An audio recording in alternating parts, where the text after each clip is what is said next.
He has received numerous local and international awards, including Hive Global Hall of Fame for Pan-Africanism and Humanitarian Affairs 2025, Martin Luther King Jr. Leadership Award by the Kenya-USA Association in 1996, Martin Luther King Africa Salute to Greatness Award 2008, and Freedom of the City of Lowell in the Commonwealth of Massachusetts, United States, for his role against corruption and bad governance in Africa. A resounding round of applause for him, please.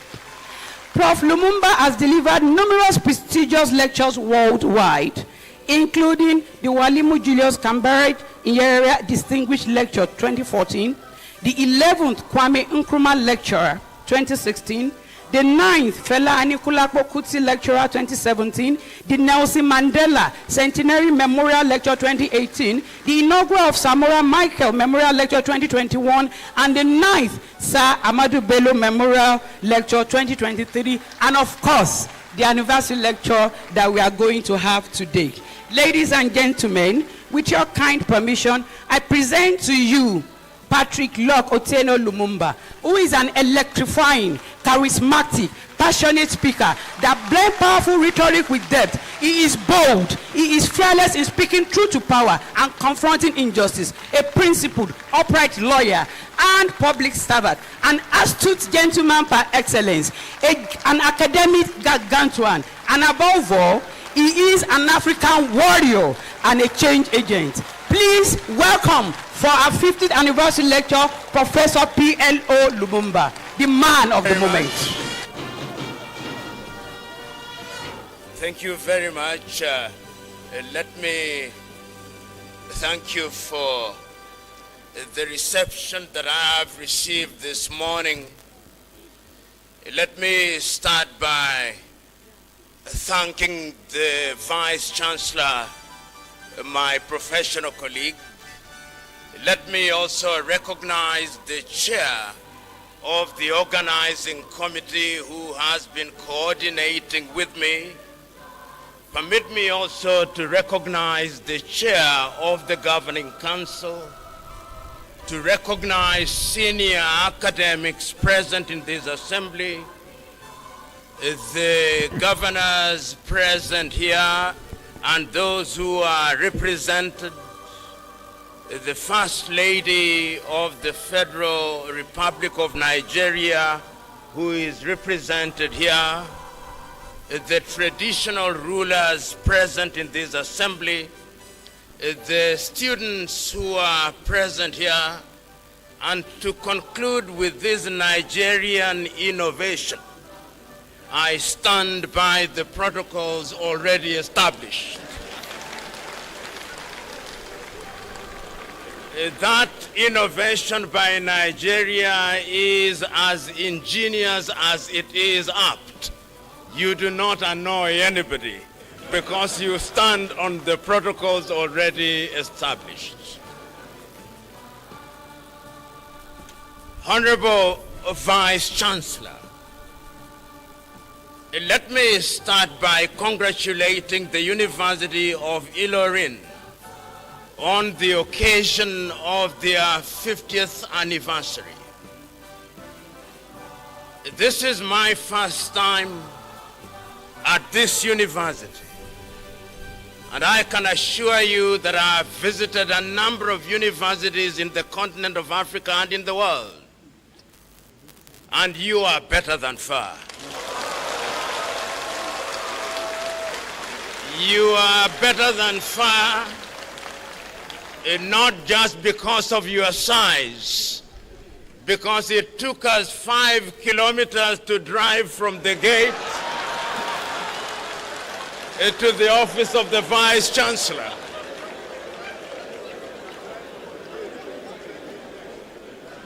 And you know, even if you do not have to say it yourself, a great Nigerian once said that the lizard that jumped from the high Iroko tree praised itself if there was nobody to do so. But on this occasion, I praise you. I've also had the advantage of learning something about the University of Ilorin. I have been told that from a modest number of no more than 500, the university now boasts 50,000 students. This is amazing for 50 years. It is amazing not only because of the number of students, but it is amazing because of the courses that are taught at this university.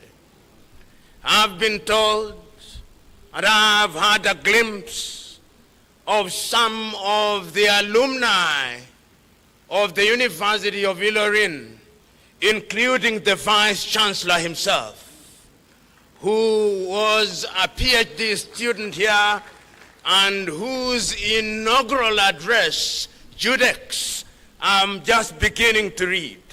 I'm happy to be in this assembly.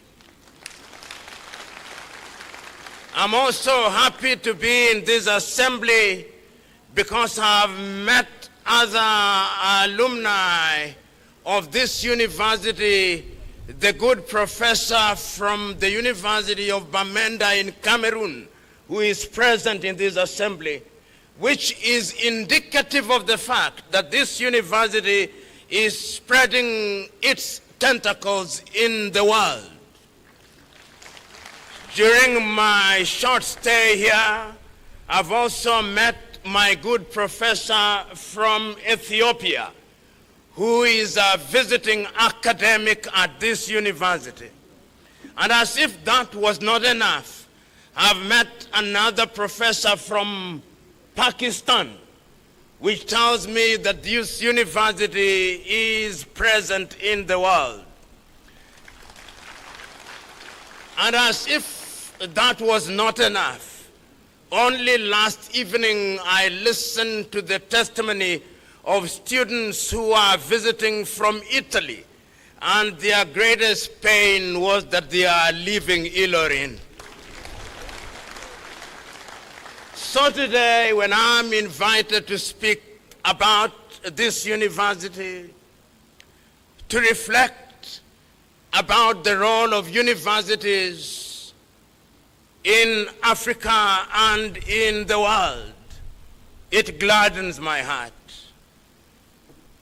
Honorable Vice Chancellor, the other great thing that I have seen this morning is that your predecessors, those who are still in the land of the living, are here, which is a testament to the fact for those Vice Chancellors that there is no greater recompense than when your successor succeeds. You are here to celebrate that what you are doing is even being made greater by the current holder of the office of the Vice Chancellor. I say this because the current holder of the office of the Vice Chancellor. I say this because we live in a continent where we are always beginning. We live in a continent where our greatest claim to fame is that we want to obliterate the legacy of those who came before us. Yet history is consistent in teaching us that life is a marathon relay race where one generation hands over the baton to another generation. So today, ladies and gentlemen, let us reflect. 50 years ago, in the wisdom of those who are present, it was decided to establish this university. When this university was established, perhaps very few knew that it would acquire the status that it now has. But yet, a great Nigeria once said that when you look at the mouth of a king, you would not know that he too suckled the mother's breasts. And that is also true at the mouth of a queen. Today, when we look at the University of Ilorin, nobody would imagine that only 50 years ago it was a toddler beginning to learn not only to crawl, but even to sit. But 50 years later, we are now witnessing that it has grown into the giant that it is. It is a giant that is acknowledged not only in the community in which it sits. It is a giant that is acknowledged not only in the Kwara state where it sits. It is a giant that is acknowledged not only in Nigeria where she sits. It is a giant that is acknowledged in the continent of Africa and in the world. It is incumbent upon us, therefore, to praise those who thought about the establishment of the University of Ilorin. But as we look to the future and as we celebrate 50 years, it is incumbent upon us that we must not rest on our laurels. It is incumbent upon us to remember that Africa still is punching at the lower levels. It is incumbent upon us to remember that our education is still not revolutionizing our societies as they should. It is incumbent upon us to remember that there is work to be done. You know, we live in a continent which paradoxically and ironically is the richest. If you look at Nigeria alone, what does Nigeria not have? She is famous for her oil, but that is not the end of the story. If you look at the belly of Nigeria, there is no shortage of minerals of one kind or another. Nigeria can be a leading agriculture country. She can be great in that regard. If you look at the human resource that Nigeria has, you'll be amazed.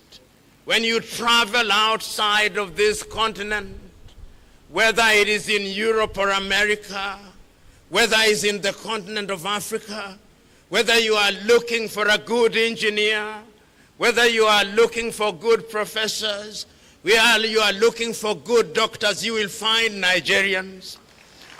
You know, sometimes Nigerians who have the money leave here to go for medical treatment in Europe and America, and when they go there, they discover that the doctors treating them are Nigerians. That is how great Nigeria is. And today, when we are asking ourselves what the role of universities are, it is our duty to remind ourselves that Africa will only be great when the continent of Africa and her intellectuals are given their pride of place. Many are the times that I look at the continent of Africa and I look at other continents. I look at the promises that we make to ourselves, and many of the promises that we have made to ourselves in the continent of Africa have been here in Nigeria. Many of you will remember in the year 1980, Africa sat in Lagos, Nigeria, and we came up with the Lagos Plan of Action. Under the Lagos Plan of Action, we said that we must improve our education system. We said that we must improve our trade amongst ourselves. But many years later, we have not done much about it. As if meeting is one of our major preoccupations in Africa, we once again sat in Abuja in 1991 and came with the Abuja Declaration. And we said in Abuja that in the health sector, we would improve our expenditure to 15% of our budgets. Several years down the line, we may make all the noise we want, but our health sectors are still below what they ought to be.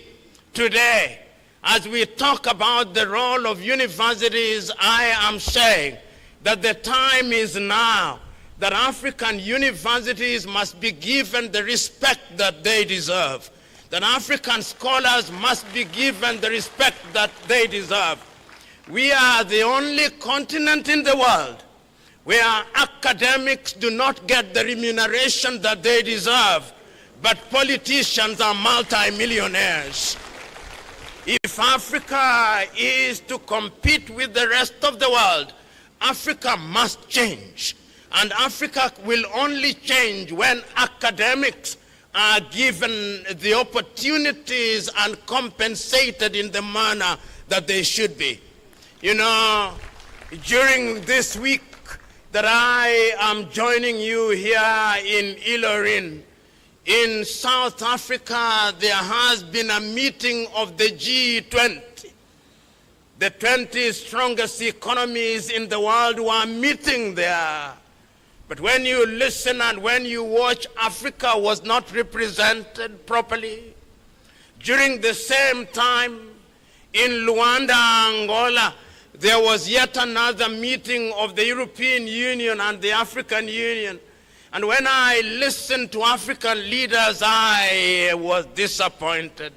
We are the only continent in the world that still goes to the slave master to ask the slave master, how can we be better in freedom? I am praying that this University of Ilorin, as it continues and as it looks to the next 50 years, will be a university where the minds of young Nigerians and the minds of young Africans will be decolonized. I look forward to that time. I look forward to the time when we are teaching engineering. We will be alive to the world, to the reality that science knows no boundaries. But we will also be alive to the world that science must respect the environment in which it is operating. I'm looking forward to the day when the engineer produced at the University of Ilorin will solve the problems of the continent of Africa. I look forward to the University of Ilorin producing a different graduate of agriculture, so that when we talk about aquaculture in Nigeria, when we talk about poultry farming in Nigeria, when we talk about sugarcane farming in Nigeria, when we talk about all these things, Africa will be ready and able to feed ourselves.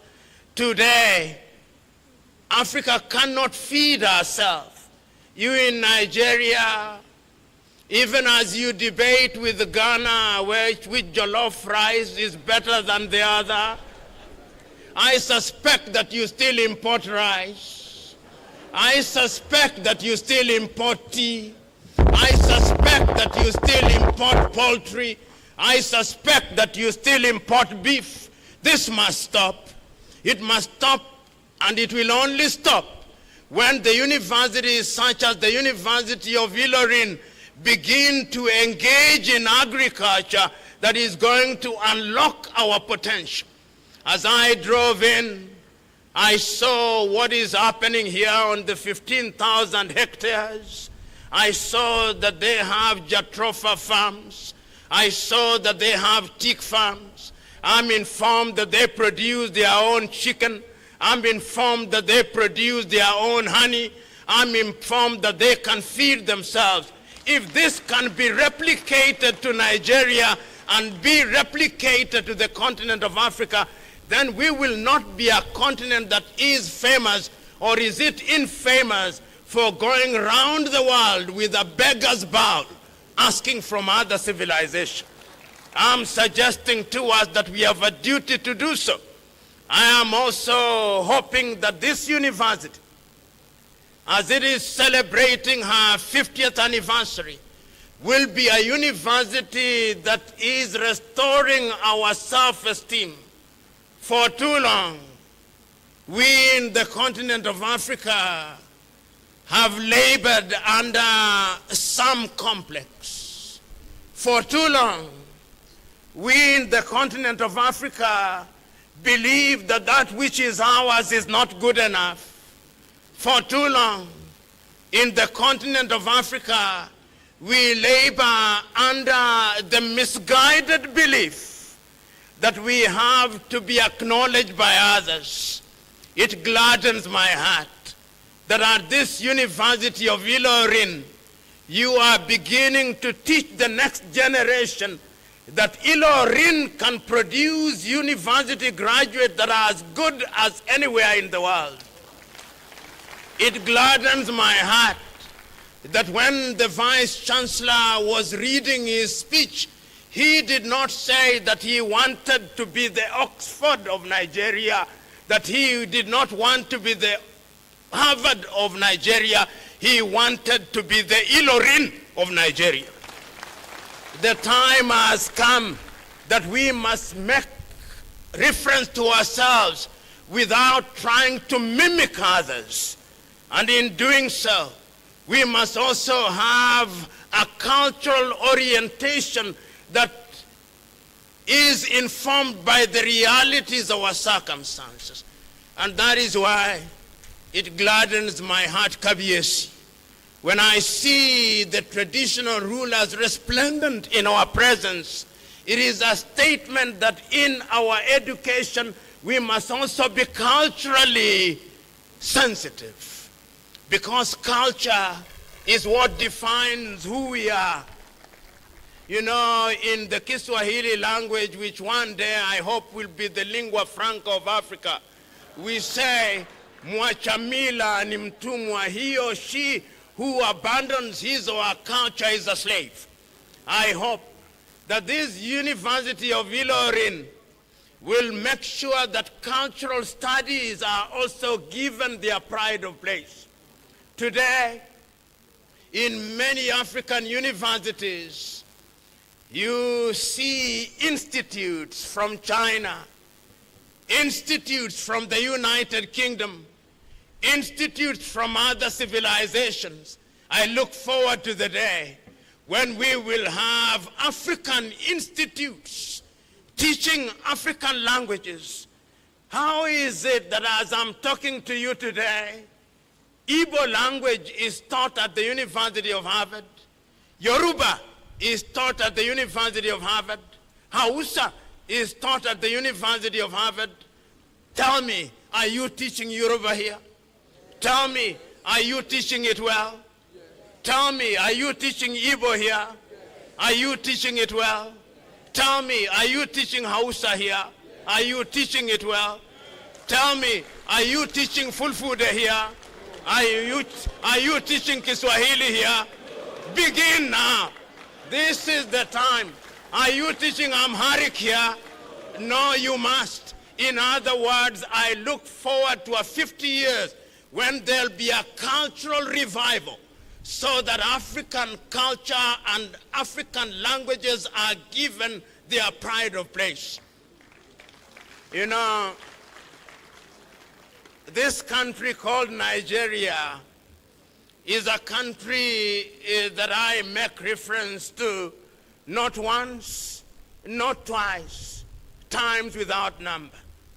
Because I hold the view that if this university based here in Nigeria gives the country Nigeria the prominence that it deserves, Nigeria will be great.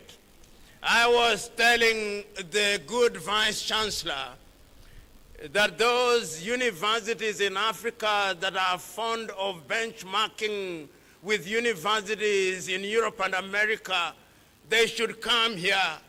And when they come here and they see 15,000 hectares, when they see what is being done here, they will go back and rename themselves glorified high schools rather than universities.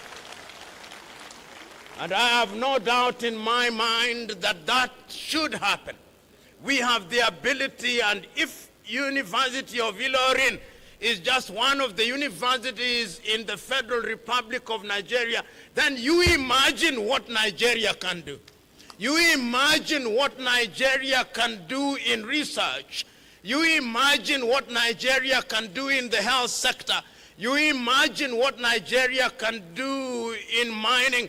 You imagine what Nigeria can do in the blue economy. You imagine what Nigeria can do in the development of the youth. You imagine what Nigeria can do in artificial intelligence. You imagine. and stop lamenting. One of the things that we do in Africa, and if there was a gold medal in that regard, Africa would win on a daily basis. Lamentation. Agonization without organization.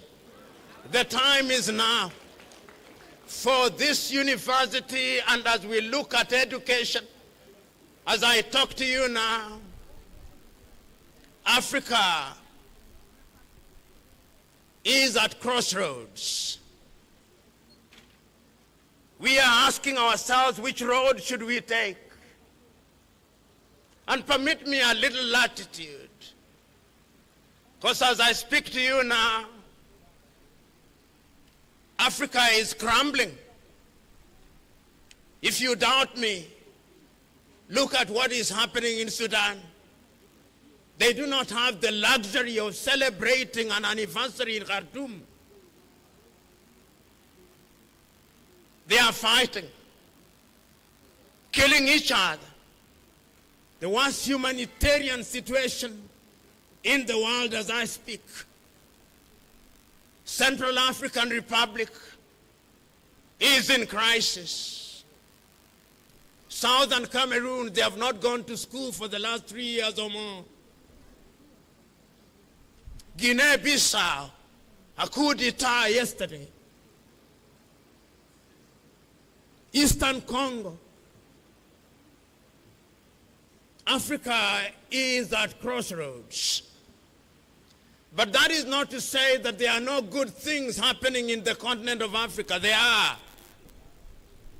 There are good things happening in Mauritius. There are good things happening in Little Seychelles. There are good things happening in Namibia. There are good things happening in Botswana. There are good things happening in Rwanda. But they are too small to have the impact that Nigeria would have. 1 out of every African is a Nigerian. And I've said it and I'm saying it again. When you go to any part of the world and you do not find a Nigeria, run away. Because Nigerians know where to go, and wherever they are outside of Nigeria, they create a great positive impact. And I'm suggesting to this audience here at Ilorin, that your duty is beyond celebration to go out there and make this celebration be the beginning point or the impetus of what Nigeria can be. The President of the Federal Republic of Nigeria is represented here. The representative of the President of the Federal Republic, go out and tell the President that the world and Africa is looking at Nigeria. And if the President is not told, the representative of the First Lady, go out and tell the First Lady to tell the President.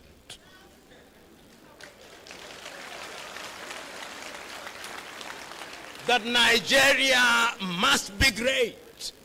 That Nigeria must be the leader, not only in ECOWAS, but must be the leader in the continent of Africa.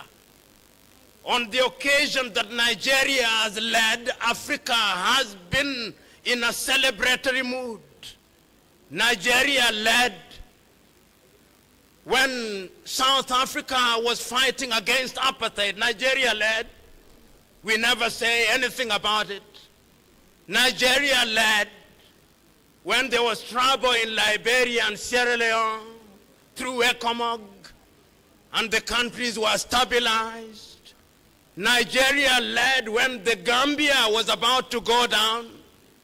Whenever Nigeria leads, Africa stabilizes. Don't run away from your role. Don't be too small. And if Nigeria as a country are having difficulties on how to do it, let them come to the University of Ilorin. And let them learn from this age-old saying that is in the same manner you fry a small fish that you fry a big one. Ilorin is the small fish. Nigeria is the big fish. The method of frying never changes. It can be done. Ladies and gentlemen, I'm also speaking to you at a time when Africa is grappling with what she can do in order to be great. In the year 2013, Africans sat in Addis Ababa, Ethiopia, and came up with Africa Agenda 2063. Under that agenda, we made promises to ourselves. We said that we would, as a continent, be a great continent in science, in arts, in culture, in engineering, in all spheres of development, and we came up with the Africa Continental Free Trade Area. I hope that this university will be in the forefront of leading not only free trade, but free movement of people.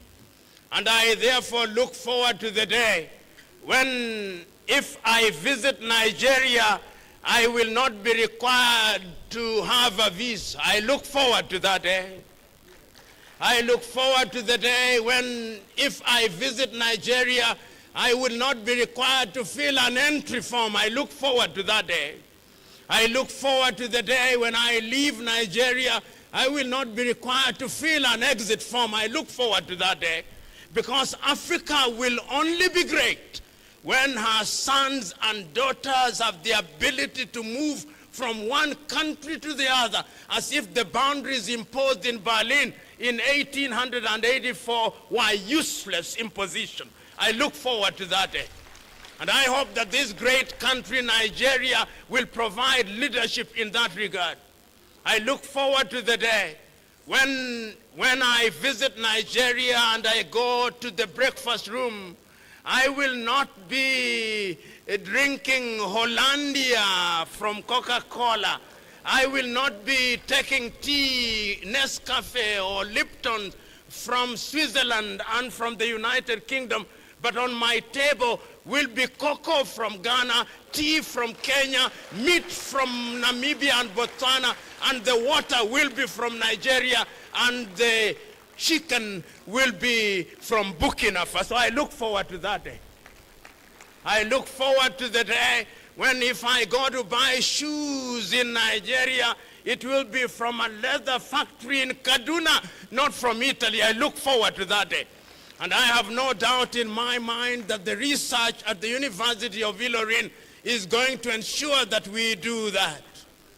And now, you have also invited me to speak at a time when those who know we are in the cusp of the fourth and fifth industrial revolution. We are in the cusp of artificial intelligence. We are using things that we do not manufacture today. As I speak to you now, some of you are Googling, some of you are on Instagram, some of you are on artificial intelligence, some of you are on Telegram, some of you are on all those things, WhatsApp and all those things. Do you know that those things are foreign and that somebody sitting in the United States of America can switch them off? Do you know? I look forward to the day when this university will be in the forefront of giving us homegrown technology, which is based in Lagos or based here in Kwara State, and that we in the continent of Africa will be consuming what we have produced and not producing what we have not consumed. I look forward to that day.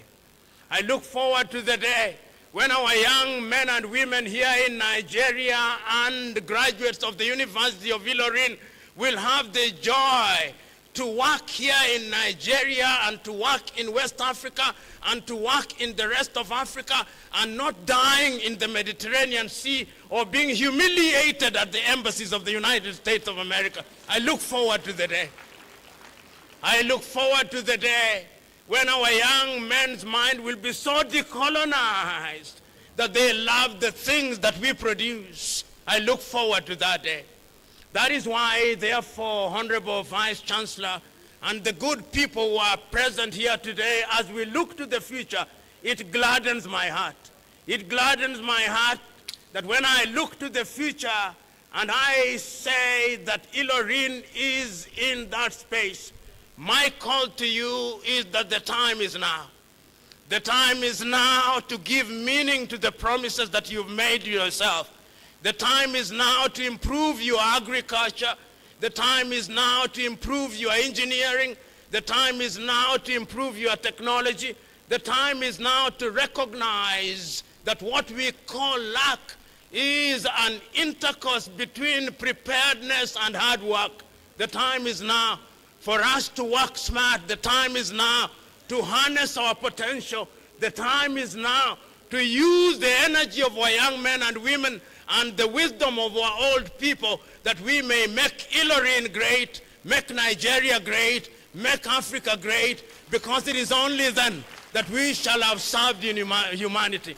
I bless you all in the knowledge that you will be great and that Ilorin will be great, Nigeria will be great, and Africa will be great. God bless you all.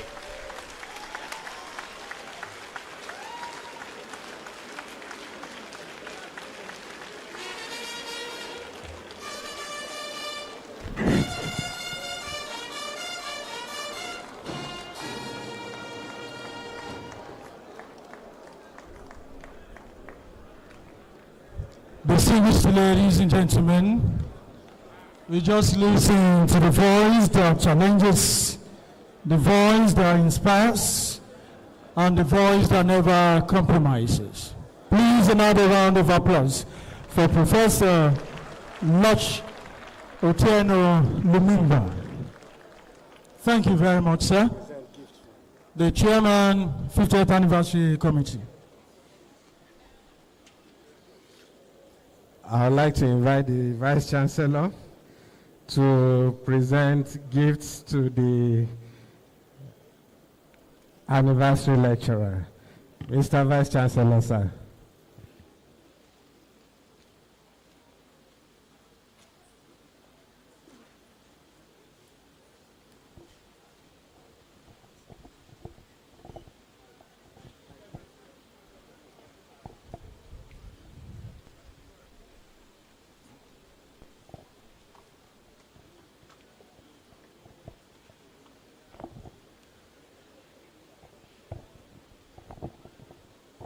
On behalf of the Governing Council, Senate, and the entire community of University of Ilorin, we give you this Golden Jubilee Award of Merit presented to Professor Patrick Lord Otieno Lumumba.